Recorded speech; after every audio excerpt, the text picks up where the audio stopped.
Stunning behavior from a man in court today who got a life sentence for killing 3 students at a school in Ohio last year.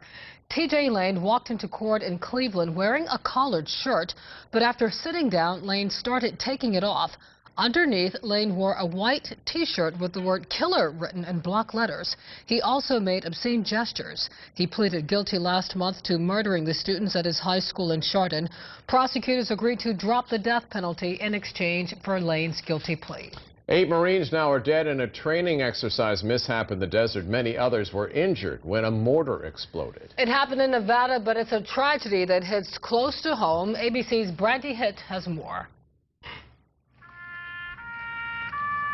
The impact of the tragedy could be seen on the faces of the men and women who gathered to honor the 7 Marines killed and several others wounded in a military training accident. When the call of our country was heard, these young Marines answered. The unit from the 2nd Marine Division at Camp Lejeune was in the middle of an exercise Monday night at this Army depot in Hawthorne, Nevada, firing 60mm mortars placed into firing tubes that can launch over a mile. In a flash, one of those rounds exploded early.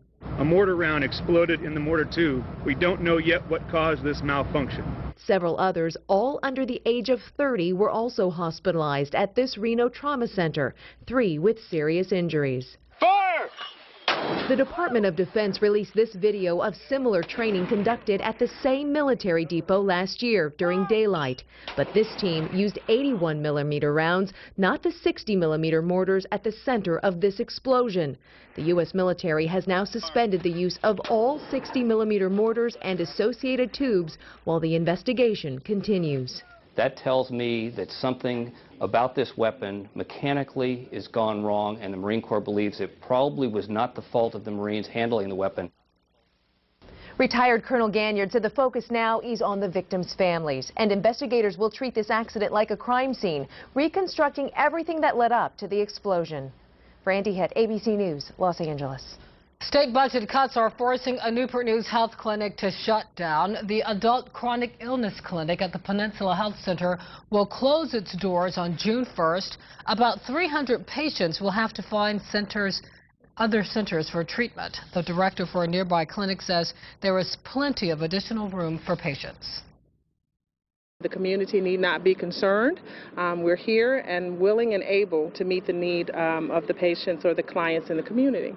Health Department officials say they will help everyone transfer to other clinics. Patients will also receive letters detailing the plans. Well, don't call it a comeback. Looks like America's favorite snacks are here to stay. We're talking about Twinkies along with the Ho-Hos and Ding Dongs. They were brought by a private firm for a sweet $410 million, and they should be back on shelves by the summer. Flower Foods purchased Wonder Bread for $360 million. There's no word on when those Twinkies will be back in the stores. You may recall Hostess went out of business last November. Now your 13 News Weather Authority forecast. Here's meteorologist Evan Stewart. Well, we saw some very spring-like temperatures this afternoon, got up to 63 degrees. The first day of spring is tomorrow. We welcome it in at 7:02, but we'll also be welcoming in, well, I guess some of us will be, cooler temperatures. Let's take a look outside right now with live high-definition radar. Sweeping clear, we've got the clear skies all across the region, and still pretty mild out there. Here's the sky view.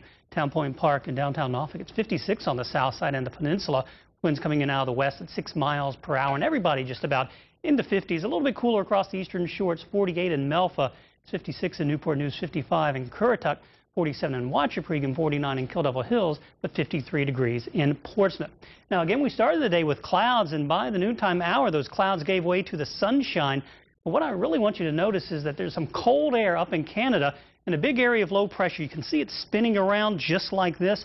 And what happens oftentimes is these lows become cut off from the general circulation, and we see these little bundles of energy, these little almost like baby lows kind of rotate around with them. Here's one of them that's moving through Tennessee, sort of falling apart, and that's what's going to happen on Tuesday morning. We're going to watch one of these areas of low pressure rotate around, and temperatures will be cold enough that what falls will likely be snow. Question is how much moisture is going to be left. So we can use Futurecast to time things out, let you know what to expect over the next couple of days. Tonight, clear skies, temperatures falling, and by tomorrow morning, generally low to mid-30s, inland spots right around 40 degrees along the coast. Partly sunny skies as we go through the day on Wednesday. By noontime, we're up to near 50 degrees, and into the afternoon, we're into the mid-50s. But then, as we get into midnight, that's when things start to get a little bit interesting. We have one of those little weak areas of low pressure moving in, producing just a few showers at midnight. Notice temperatures are above freezing everywhere. But as we get into early Thursday morning, say about 6:30, temperatures will be dropping, and we'll watch for a little bit of moisture left over to produce a chance for a few snow showers through the region. Again, with temperatures close to that freezing mark, there could be a little bit of a dusting in a couple of spots, especially on like decks and mulch and places like that.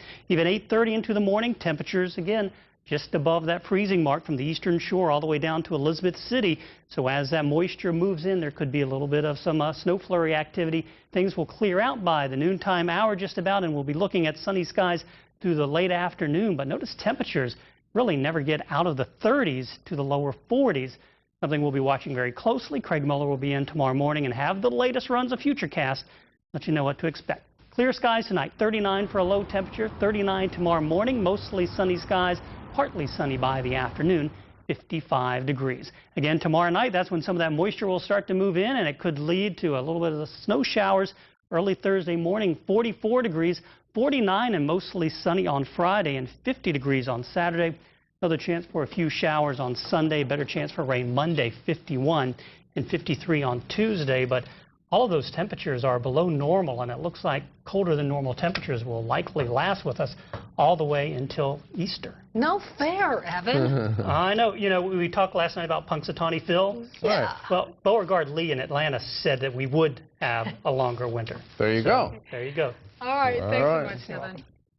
All right, the very latest in news, weather, and traffic. 13 News Daybreak starting at 4:30 a.m. Well, some might think Twitter is just a fun distraction, but it was a life-changing experience for a furry little guy in Virginia Beach. How social media and some star power helped get him a home. Today's weather segment.